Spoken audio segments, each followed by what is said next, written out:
오늘 우리에게 주시는 하나님의 말씀은 여호수아 2장 8절부터 14절까지 말씀입니다. 구약 성경 321면 여호수아 2장 8절부터 14절까지 말씀입니다. 이 계시의 말씀을 제가 받들어 읽어드릴 때 살아계신 하나님의 음성을 들으실 수 있기를 바랍니다. 또 그들이 눕기 전에 라합이 지붕에 올라가서 그들에게 이르러 말하되 여호와께서 이 땅을 너희에게 주신 줄을 내가 아노라.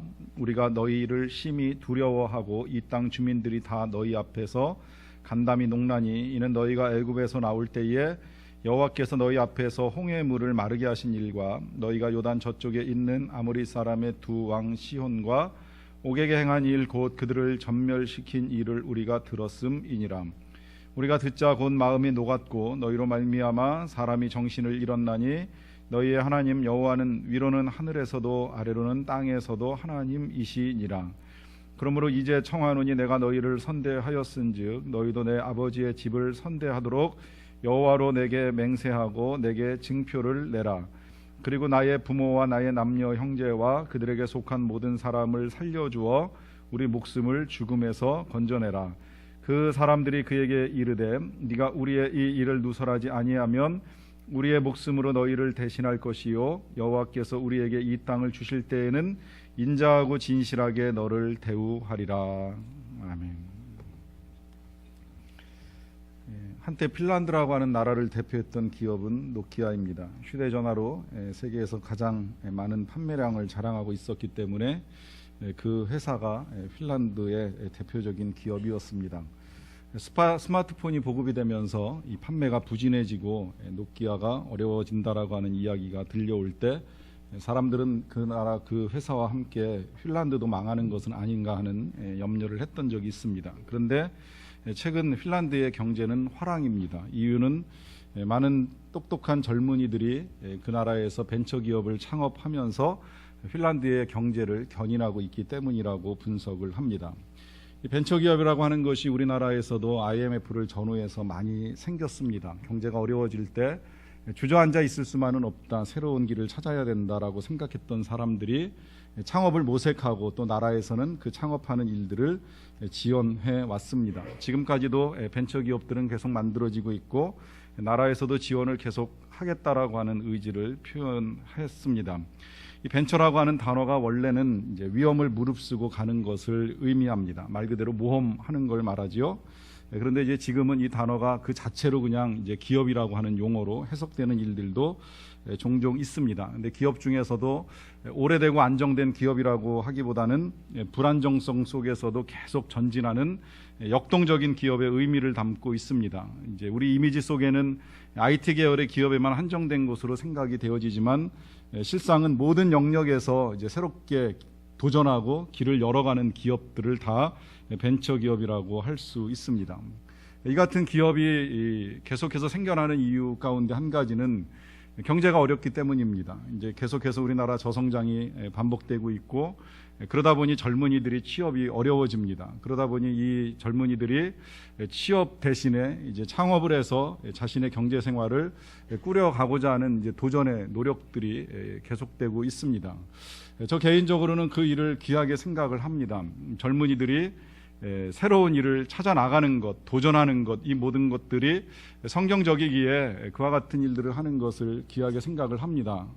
그러나 또 한편으로는 지나친 모험과 도전이 그의 삶에 가져오게 될 위험과 어려움도 있지 않는가라고 하는 생각도 하게 됩니다. 언젠가 이 대학을 졸업하고 4년제 대학을 졸업하자마자 취업의 문을 한 번도 두드리지 아니한 채 창업에 도전을 해가지고 작게나마 이제 기업을 만들어서 사실은 뭐 기업이 아니라 일종의 가판 같은 장사를 하는 친구인데요. 이 친구가 장사를 하는 것을 마땅치 않게 여긴 부모와의 이제 갈등이 일어나는 것을 본 일이 있습니다. 부모는 공부를 잘한 아들이 기왕이면 좀 좋은 회사에 취직을 하거나 아니면 공무원이 돼서 공직에서 안정된 생활을 하기를 원하는데 기껏 대학을 졸업한 이 아들의 선택이 길거리에서 물건을 내다 놓고 호객하고 팔아나가는 이런 일들을 하는 것을 보니까 부모는 답답한 거예요. 그런데 아들은 만족합니다. 이제 그 일을 시작으로 해서 자신이 이루어갈 이제 꿈들에 대한 여러 가지 좋은 계획들을 가지고 있습니다.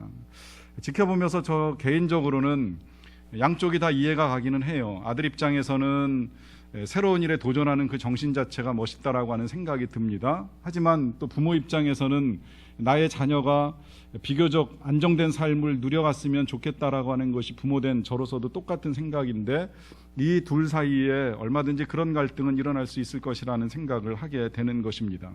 이 과정 중에 사람이 안정을 선택하든 위험을 선택하든 어떤 것이 옳다 그르다 이야기할 수는 없습니다. 다만 안정을 선택하기 원하는 부모의 마음속에는 자신의 그 자식의 삶이 좀 위험에서부터 벗어났으면 하는 나름대로의 기대가 있을 것이라고 생각을 합니다. 이 위험의 문제는 사실은 이제 경제에서뿐만이 아니라 이제 우리 일상에서도 자주 직면하는 문제가 될 수 있겠는데요. 특히 우리나라는 올 한 해 동안에 이 위험한 사고로 인해서 많은 생명이 목숨을 잃고 또 국민적인 아픔을 겪었습니다. 우리가 잘 알고 있는 세월호 사고뿐만이 아니라 원래 지난 연초에 경주 리조트 체육관이 붕괴되는 사고로 인해서 대학 신입생들이 세상을 떠나는 일들이 있었고요. 또 대구에서는 버스가 추락하는 일도 있었고, 고양시에서는 버스 터미널 화재 사고도 있었습니다. 2호선 전동차가 추돌해서 난 사고도 있었고요. 그리고 가깝게는 이 판교에서 배기구가 추락하면서 여러 사람이 사상하는 대형 사고가 잇따랐습니다. 원인이 다양합니다만은 그중에서 항상 사고가 날 때마다 문제가 제기가 되고 있는 건 안전 불감증이라고 하는 것입니다. 이 안전 불감증이라고 하는 건 위험할 수 있는데 그 위험에 대한 인식이 부족함으로 말미암아 사고가 나는 걸 사전에 막지 못하였다라고 하는 것이죠.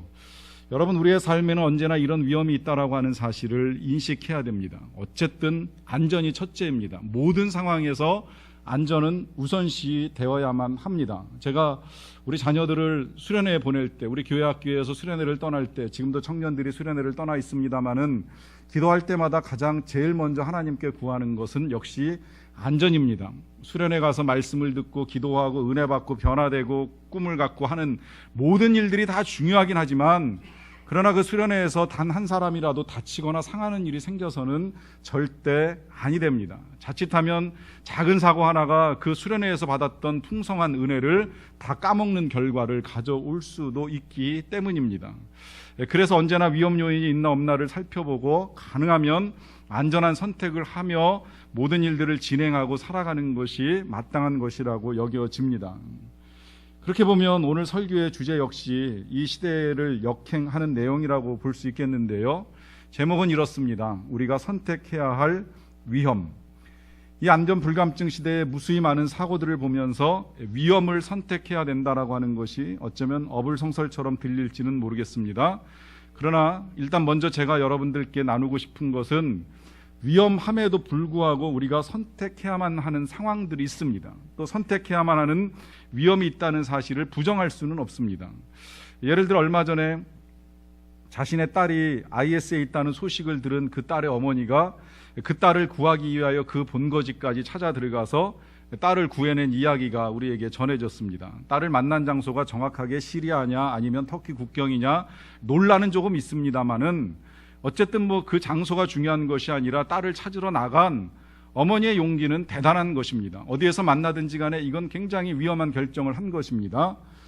거기까지 가서 딸을 구해내다가 자칫하면 자신도 죽을 수 있는 상황 속에 거기까지 들어가는 것 분명 위험하지만, 그러나 그 위험한 선택이 불가피한 건 딸을 살려내야 했기 때문입니다.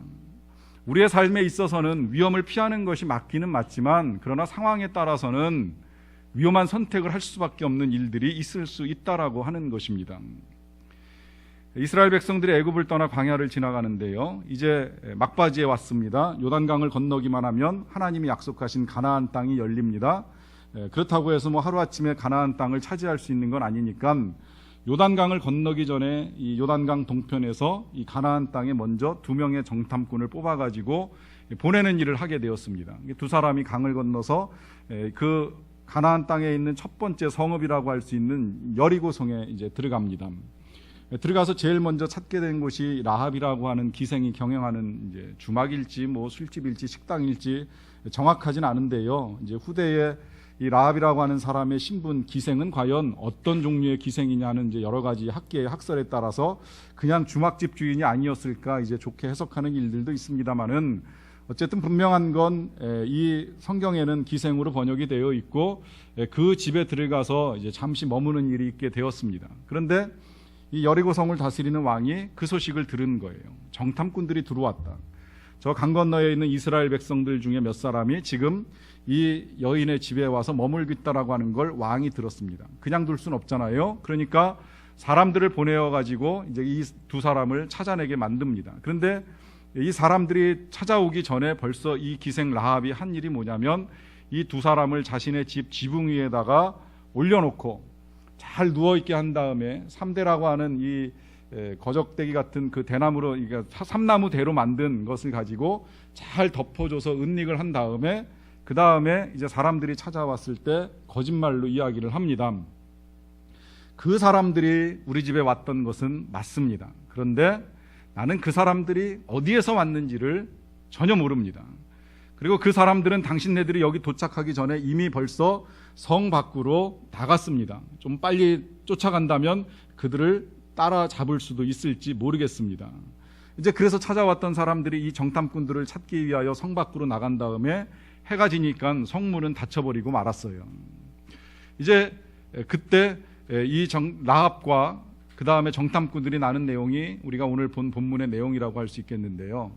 여러분, 이 라합이라고 하는 여인이 한 행동을 잘 보세요. 얼마나 위험한 행동입니까?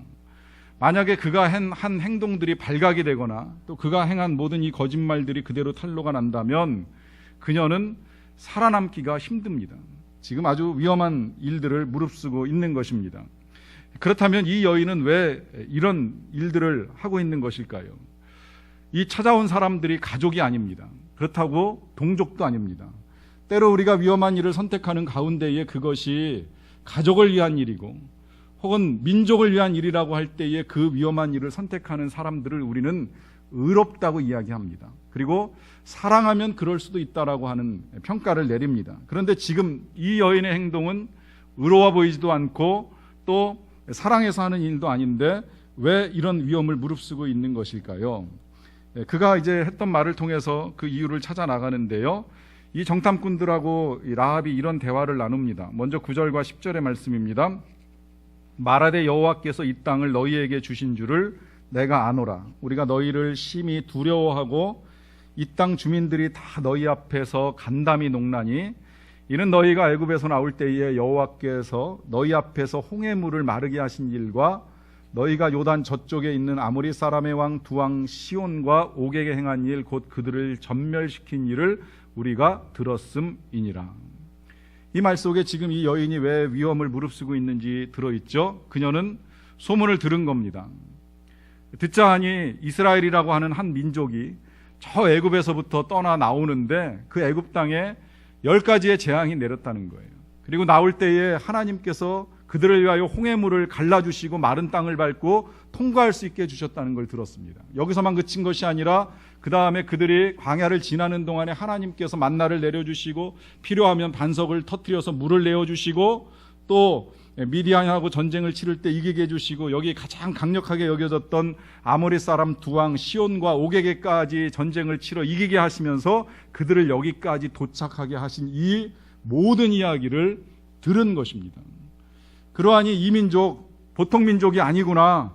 그리고 이 민족을 지켜주고 다스리시는 신 여호와 하나님이라고 하는 분이 보통 분이 아니시구나라고 하는 사실을 깨닫게 된 것입니다. 그래서 그녀는 결정한 거예요. 내가 이 민족이 믿는 하나님을 믿으리라. 이 민족을 이끌고 있는 그 하나님을 내가 섬기리라 생각을 하고서 그 사람들을 도와주기 위하여 이런 일들을 하고 있습니다. 그래서 11절에는 이런 고백도 나오는 겁니다. 우리가 듣자 곧 마음이 녹았고 너희로 말미암아 정신을 잃었나니 너희의 하나님 여호와는 위로는 하늘에서도 아래로는 땅에서도 하나님이시니라. 여러분 생각해보면 이 여인의 믿음이 참 대단하지 않습니까? 지금 이 여인은요, 이 여리고성 입구에서 뭐 식당이나 술집 같은 거 하나 차려놓고서 오가는 손님들 맞으면서 그 오가는 사람들이 오며 가며 나눈 이야기를 주워 들은 거예요. 정식으로 들은 것이 아닐 수도 있습니다. 그저 지나가는 사람이 저 밑에 남쪽에서 이스라엘이라고 하는 민족이 애굽을 떠났대, 나오면서 이런 일을 했대, 저런 일을 경험했대, 이 모든 이야기를 다 주워 듣고 난 다음에 그 소문으로만 들은 내용을 가지고 지금 결정적으로 말하기를 너희들의 하나님은 위로 하늘에서도 하나님이요 아래로 땅에서도 하나님이요 이와 같은 하나님이 아니 계신 줄로 믿노니 내가 너희의 하나님을 믿노라 하면서 하나님을 믿는 백성들을 도와주는 일을 하고 있습니다. 여러분, 그래서 제가 이 여인의 믿음을 대단하다고 표현하는 거예요. 우리의 믿음하고 한번 비교해 보세요. 여러분들은 어떻습니까? 정말 하나님이 살아계신 것을 믿습니까? 하나님이 살아계셔서 여러분들을 도와주고 계신다라고 하는 사실을 믿으십니까? 이 여인은 지금 귀로만 듣는 소문만을 가지고 하나님을 믿고 있습니다. 우리는 매 주일마다 여기서 예배를 드립니다. 그리고 하나님의 말씀을 듣습니다. 또 때에 따라서는 필요에 따라 방송으로 말씀을 듣는 일도 있을 수 있고 성경을 통하여 말씀을 보는 일도 있습니다. 그렇다면 분명코 우리의 믿음은 이 여인의 믿음보다 훨씬 더 대단한 믿음이어야 합니다. 왜냐하면 성경에는 이 여인뿐만이 아니라 하나님을 믿는 믿음 때문에 위험을 무릅쓴 사람들의 이야기가 너무나도 많기 때문입니다. 그 사람들의 이야기를 우리가 보고 읽으면서 우리가 그들보다 못한 믿음을 갖고 있다면 우린 지금 예배는 드리지만 하나님을 믿지 못하고 살아가는 삶의 모습일 수도 있다라고 하는 것입니다. 하나님을 믿지 못하기 때문에 세상을 따라가고, 하나님을 믿지 못하기 때문에 사람을 의지하고, 하나님을 믿지 못하기 때문에 다른 어떤 강한 힘이 나에게 필요한 것은 아닌가라고 착각하며 살아가고 있는 것은 혹 아닌지요. 이 여인이 소문으로 들은 내용만을 가지고 위험을 무릅쓰기에 어떻게 보면 이 여인의 믿음이 무모해 보일 수도 있습니다. 그런데 그 다음에 이어지는 그녀의 말을 듣다 보면 그녀가 또 왜 이러한 위험을 무릅쓰는지 이유가 하나 더 나오게 되는데요. 12절과 13절의 말씀입니다. 그러므로 이제 청하노니 내가 너희를 선대하였은즉 너희도 내 아버지의 집을 선대하도록 여호와로 내게 맹세하고 내게 증표를 내라. 그리고 나의 부모와 나의 남녀 형제와 그들에게 속한 모든 사람을 살려주어 우리 목숨을 죽음에서 건져내라. 여기에 이 여인이 위험을 무릅쓰고 정탐꾼들을 숨겨주는 것, 그리고 또 거짓말을 하는 이유가 하나 더 있는데요. 그건 마음에 소원이 하나 있기 때문입니다. 소망을 가지고 있습니다. 그냥 단순히 하나님 살아계시고 이스라엘 백성들이 강하다라고 하는 믿음만이 아니라 이런 소원이 있는 거예요. 언젠가 이제 이 백성이 이 가나안 땅에 들어오게 되면 여리고는 멸망하는 것이 너무 이제 확연해졌어요.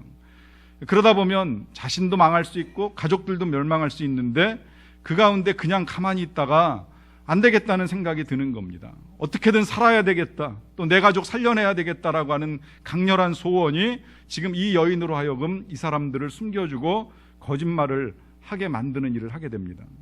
사실 이것이 민족을 배반하고 나라를 배신한 일이 아니냐라고 하는 윤리적인 평가와 잣대를 들이대면 딱히 할 말은 없습니다만, 그러나 여러분, 절박한 상황에서 모든 사람들이 결국 망할 수밖에 없다라고 한다면 그 가운데 여러분들은 과연 어떤 선택을 하시겠습니까? 내 민족이나 혹은 내 가족들이 어려움에 처해 있을 때에 그 가운데에 여러분들의 선택은 과연 어떤 것으로 나아갈 수 있겠습니까? 언젠가 에스더가 왕궁에 있을 때 그런 소리를 듣잖아요. 이 상태로 그냥 내버려 두었다가는 그의 삼촌의 아들인 모르드게도 죽을 수 있고, 그리고 민족 전체, 유대 민족 전체가 죽을 수도 있는 위기에 처해 있다라고 하는 소식을 듣게 됩니다. 그때 이 에스더라고 하는 여인이 결정한 삶의 방식은 일단 먼저 금식하고 기도하는 일이었었고요. 그 다음에 왕에게 나아갑니다. 근데 이 왕에게 나아가는 것이 당시 국법에 따르면 왕의 허락 없이는 절대 할 수 없는 일이에요. 왕이 부르기 전에 왕 앞에 나가는 건 불경한 일이 됩니다. 그리고 나아갔을 때에 왕이 살려주기 위하여서 왕의 지팡이인 홀이라고 하는 그것을 내어 밀지 아니하면 죽을 수도 있는 일입니다. 그런데 이 에스더라고 하는 여인이 금식을 하면서 기도하고 나서 잘 단장하고 왕의 부르심 없이 그냥 왕 앞으로 나아갑니다. 죽을지 살지 모르는 아주 위험한 일을 하는 거예요. 그 가운데 왕의 허락이 없으면 죽을 수도 있었는데 놀랍고 감사하게도 왕이 홀을 내밀어서 그녀를 맞이하고 그녀는 살아납니다. 살아날 뿐만 아니라 민족을 살립니다. 또 죽을 위험에 처해 있던 그의 사촌 모르드게까지 살려주는 일을 하게 됩니다. 지금 그와 같은 상황, 내가 지금 목숨 걸고 위험을 무릅쓰지 아니하면 누군가는 죽을 수도 있다라고 하는 이 상황 속에서 할 수밖에 없는 그런 선택이라고 하는 것이지요. 이 선택을 하는 가운데에 이 여인의 행동이 우리가 좀 더 특별하게 보이는 것은 지금 소문으로만 들은 내용을 가지고 하나님을 믿으면서 이와 같은 위험스러운 결정을 하는 것인데요.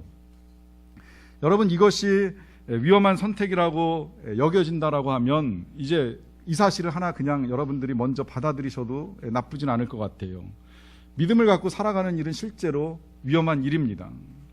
여러분들이 교회에 나와서 하나님을 믿고 살아가기로 결정했다라고 하면 이 믿음이 때때로 우리에게 모든 것을 다 안정적으로 유지시켜 주는 것만은 아니라고 하는 사실도 부정할 수는 없다라고 하는 의미입니다.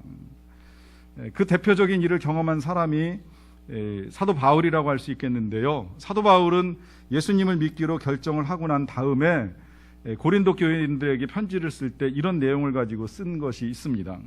고린도후서 11장 26절의 말씀인데요. 여러 번 여행하면서 강의 위험과 강도의 위험과 동족의 위험과 이방인의 위험과 시내의 위험과 광야의 위험과 바다의 위험과 거짓 형제 중의 위험을 당하였다 그래요. 참 위험의 종류도 다양하지요. 여러 가지 위험을 겪습니다. 강도, 동족, 이방인, 시내, 광야, 바다, 거짓 형제, 많은 위험을 무릅씁니다. 근데 그 위험을 무릅쓰고 그는 지금 여행 중이라 그래요. 여러 번 여행을 했다 그럽니다. 왜 이런 위험을 무릅쓰고 여행을 하고 있을까요? 이 여행은 관광이 아닙니다. 나들이 간 게 아니에요. 선교 여행이고 전도 여행입니다. 그가 왜 이와 같은 위험들을 무릅쓰면서 선교와 전도를 하기 위해 많은 나라들을 돌아다니고 고생을 하는 것일까요? 거기 이유가 있습니다. 이 세상 많은 것들이 귀하고 또 많은 일들을 우리가 해야 되지만 그 가운데 가장 귀한 것은 하나님을 믿는 것이 가장 귀하기 때문입니다. 예수님을 믿고 따르는 것이 세상 그 어떤 것보다도 우리의 삶에 있어서 가장 중요한 일이기에 이 위험을 감당하면서 그와 같은 선택들을 하고 있는 것입니다. 여러분 잘 생각하세요. 오늘 저는 여러분들에게 이런 도전을 드립니다. 하나님을 믿는다라고 하는 것, 위험함에도 불구하고 우리가 선택할 수밖에 없는 일이라고 하는 것입니다. 물론 여기에 제가 달콤하게 여러분들에게 하나님을 믿는 믿음의 유익들을 말씀을 드릴 수는 있어요. 실제 유익이 있습니다. 하나님을 잘 믿게 되면 하나님이 도와주시는 은혜를 이 세상에서도 경험할 수 있고요. 또 이 세상에서뿐만 아니라 우리에게 영원한 생명이 약속됩니다. 구원이 보장됩니다. 천국에 갈 수 있습니다. 그 천국에서 우리가 영원한 복락을 누립니다. 이건 사실은 우리가 믿음을 가질 때에 하나님이 주시는 이 여러 가지 부수적인 것들이라고 볼 수 있겠고요. 가장 중요한 건 하나님을 만나고 하나님과 동행하는 것인데 이 하나님과 함께 동행하는 삶의 기쁨과 능력은 세상 그 어떤 것들과도 비교할 수 없습니다. 세상 그 어떤 일보다도 가장 가치 있는 일입니다. 다시 생각해 보면 하나님을 믿기로 결정하는 일이 우리의 삶에 있어서 가장 중요한 일이 될 수 있다라고 하는 것입니다. 그래서 성경에는 이런 위험을 무릅쓴 또 하나의 사람을 우리가 보게 되는데요. 다니엘입니다. 포로 출신으로 대국 바사의 총리까지 되었으니까 대단한 사람이지요. 그가 마음만 먹으면 계속해서 그 나라의 제2인자로서의 활동이 능히 가능한 사람입니다. 그러다 보니까 오히려 어쩌면 이제 사람들의 시기 질투를 많이 받게 돼요. 그 나라 사람들이 생각할 땐 불편한 일이지요. 아니 우리나라 동족도 많은데 왜 저 포로국에 저 사람이 우리나라의 총리가 되느냐, 이걸 못마땅하게 여긴 사람들이 적지 않았습니다. 그래서 어떻게든 이 다니엘을 넘겨뜨리려고 애를 쓰는데 이 다니엘이 하나님을 잘 섬기면서 정직하고 신실하게 살다 보니까 흠이 없어요. 넘겨뜨릴 방법을 찾지 못해요. 그래서 이 사람들이 고안해낸 것이 뭐냐면 나라의 법을 제정하자. 그것도 뭐 길게 만들 것도 없고 한 달 정도 유효한 법을 만들자 그래가지고 어떻게 왕에게 제안을 하느냐면 이 나라 사람들 가운데 왕 아닌 다른 신들에게 구하고 기도하는 사람이 있으면 그 사람을 사자굴에 던져넣는 법을 제정하자라고 하는 거예요. 근데 왕이 이 일을 동의합니다. 동의하는 이유는 사실 그래요. 그냥 단순히 왕 아닌 다른 사람에게 구하는 일을 금하자고 제안했던 것이 아니라 일단 이 사람들이 제안할 때 왕을 속이는 일이 있었습니다. 왕이 신이십니다. 왕이 신이신데 신이신 왕 아닌 다른 신에게 기도하고 구하는 일은 잘못된 것입니다. 그러니 왕이 신으로 군림하기 위하여서는 그렇게 다른 신을 찾는 사람들을 죽이는 일을 해야지만 이 나라 사람들이 왕을 두려워하고 왕을 섬기는 일을 할 것입니다라고 하는 이 제안에 왕이 넘어간 거예요. 잠시 속아버린 거예요. 그래가지고 이 속은 왕이 법령을 제정해서 나라에 공표를 합니다. 30일 동안 나 왕 아닌 다른 사람이 다른 신에게 무엇을 구하는 일이 있으면 사자굴에 던져지게 될 것이다. 이 법령이 공포되고 난 다음에 다니엘이 하나님을 믿는 일을 포기했을까요? 하나님을 믿으면서 죽을 수도 있다라고 하는 이 위험을 피했을까요? 피하지 않습니다. 선택합니다. 그는 위험을 무릅쓰고 늘 하던 대로 자기 집의 창문을 활짝 열어놓고 예루살렘을 향하여 기도를 드립니다. 이유는 당시에 이 예루살렘이라고 하는 곳이 처음 성전이 세워질 때 솔로몬이 드린 기도가 있어요. 솔로몬이 하나님 앞에 기도를 드릴 때 이런 기도를 드렸습니다. 우리 백성들이 혹시라도 잘못을 해가지고 다 흩어져서 이 예루살렘 근처에 모일 수 없는 상황이 되었을 때에 흩어져 떠난 곳 그 어디에 가서라도 예루살렘 성을 향하여 무릎 꿇고 기도하면 하나님께서 그 기도를 들으시고 용서해 주시기를 바랍니다라고 하는 기도를 솔로몬이 성전을 봉헌할 때 하나님께 드렸습니다. 이 전통을 다니엘이 알고 있었어요. 그러니까 다니엘이 멀리 바사국의 포로로 끌려가서 총리 생활을 하고 있는 그 나라에서 하루도 빼놓지 않고 저녁만 되면, 저녁이 아니라 하루에 3번씩 창문을 열어놓고 예루살렘을 바라보면서 기도를 드립니다. 근데 왕의 법령이 공표가 됐잖아요. 하나님께 기도를 드리는 자, 왕 아닌 어떤 누구에게라도 기도를 드리는 자는 죽이겠다라고 하는 법령이 공표됐는데 다니엘이 그것을 모를 사람이 아니에요. 다 알아요. 왕궁에 있었으니까 더더군다나 그는 제일 먼저 그 법령을 들었던 사람입니다. 그런데 기도합니다. 위험을 무릅쓰고 똑같이 합니다. 매일같이 창문을 열어놓고 예루살렘을 향하여 기도를 드립니다. 어떻게 되었을까요? 당연히 그는 잡혔고 또 사자굴에 던져지게 됩니다. 죽음의 자리에 놓이게 됩니다. 그런데 놀랍고 감사하게도 사자가 그를 해하지는 못하지요. 하나님이 지켜주셨습니다. 하나님이 그를 살려내 주신 것입니다. 사실 그가 사자굴에 있을 때에 오히려 왕이 더 당황스러워졌어요. 막상 자신의 총리인 다니엘을 왕궁에서 사자굴에 넣어놓고 나서 보니까 이거 뭔가 잘못됐다고 하는 생각이 그제서야 들게 된 것입니다. 내가 왜 그런 법을 만들었지? 그리고 나를 충성스럽게 섬기고 나라를 잘 다스리고 있는 다니엘을 내가 왜 사자굴에 집어넣었지? 걱정이 되니까 사자굴에 넣고 나서 밤새 잠을 못 자고 뜬 눈으로 밤을 새워요. 여기서만 그친 것이 아니라 그 다음날 아침에 다니엘이 살아서 나온 것을 보게 되니까 다니엘을 붙잡고 말합니다. 너의 하나님이 진짜 하나님이요 너의 하나님이 살아계신 하나님이라고 하는 사실을 인정하는 것입니다. 그리고 그를 잡아 넣으려고 했던 많은 사람들을 다 잡아서 다니엘 대신에 사자굴에 넣는 일을 하게 됩니다.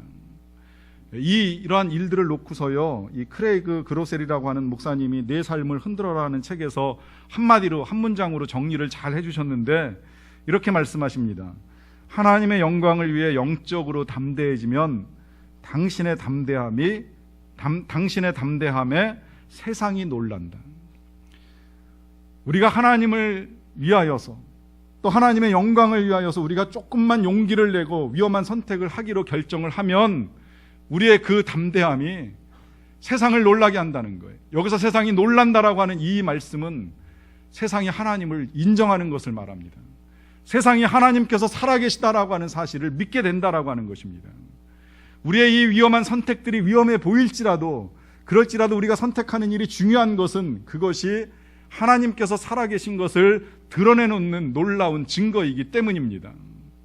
그 증거를 보여주기 위해서 하나님의 사람들이 위험한 선택을 할 때 하나님은 그 사람을 그렇게 그냥 위험한 채 버려두는 일이 없습니다. 다 건져내시고 다 살려내십니다. 그 실제적인 증거는 라합입니다. 라합은 이 위험한 선택을 했지만 죽지 않았습니다. 여리고성이 다 무너지고 그 땅에 살던 사람들이 다 멸망할 때에 실제 이 라합의 믿음대로 라합과 라합의 가족들은 다 건짐받고 계속해서 살게 됩니다. 살아갈 뿐만 아니라 이 라합은 예수님의 족보에 이름을 올리는 영광까지도 얻게 됩니다. 에스더가 금식하고 왕 앞에 위험을 무릅쓰고 나아갔을 때 역시 그도 하나님 앞에 건짐을 받았습니다. 그래서 자신만 살아나는 것이 아니라 민족 전체를 살려내게 됩니다. 다니엘이 기도하기를 멈추지 아니하고 그 기도하기를 계속하는 위험한 선택을 했을 때에 그 역시도 하나님이 사자굴에서 건져내 주셨습니다. 여러분, 우리가 선택하는 위험이 우리를 망하게 하지 아니한다라고 하는 것입니다. 물론 모든 사람들이 다 그와 같은 기적과 놀라운 건짐을 경험하지는 않습니다. 때로 사도 바울은 이런 여러 가지 위험을 겪다가 결국에는 순교의 자리로 나아갑니다. 그렇다고 그의 인생이 그것으로 끝났을까요? 아니지요. 그는 하늘에서 건짐을 받았습니다. 하늘나라의 영웅이 되었습니다. 하늘나라에서 영원히 변하지 아니하는 하나님의 풍성한 은혜 안에 거하는 귀한 생명 가운데 살아가고 계십니다. 여러분, 그렇게 보면 진짜 위험한 것이 무엇인지 아십니까? 진짜 위험한 건 우리가 하나님을 믿는 것이 아니라 하나님을 믿지 않고 살아가는 것입니다. 여러분, 하나님을 믿지 아니하는 일의 결과가 얼마나 참혹한지 알고 계십니까? 하나님을 믿지 아니하는 일의 결과는 우리가 이 세상에서 겪은 수많은 위험들보다도 훨씬 더 위험한 것입니다. 때로 이 세상의 위험은 이 세상 한 번으로 끝날 수 있을지 모르겠지만, 그러나 하나님을 믿지 아니함으로 겪게 될 그 위험이라고 하는 건 영원히 다시는 우리를 살릴 수 없는 가장 크나큰 위험이기에 그것이야말로 절대 해서는 아니 될 선택이라고 하는 것입니다. 그렇다면 이제 우리 앞에는 두 개의 길이 놓여 있습니다. 하나님을 믿으면서 이 땅에서 조금 위험한 일을 감수할 것이냐, 아니면 하나님을 믿는 것을 포기함으로 말미암아 정말 영원한 위험 가운데 내 생을 던져버리고 말 것이냐. 이 둘 가운데서 지혜로운 선택을 통하여서 영원한 생명을 가지고 살아갈 수 있게 되시기를 간절히 축원합니다. 기도하시겠습니다.